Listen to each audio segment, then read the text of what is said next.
இந்த பக்கம் பார்த்தா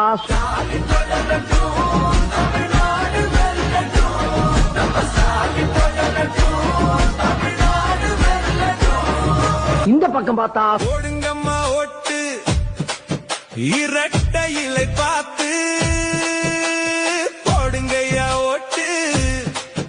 இரட்டை இலை பார்த்து இந்த பக்கம் பார்த்தா திராவிடக்குங்க பாருப்பா காவிரி தண்ணி கேட்டாக்கா டாஸ்மா தண்ணி வருதப்பா கரண்ட் பில்லு கிளியுதப்பா சிலிண்டர் வாய புழக்குதப்பா குடிச்சு செத்தா போதும்பா 10 லட்சம் வாங்கப்பா இது நல்ல திட்டம்பா வாங்க எல்லாம் குடிப்போம்பா. சரி பின்னால திரும்பி பாப்போமேனு பார்த்தா நான் தன்னந்தனியாளு நீயால நம்ம பாரு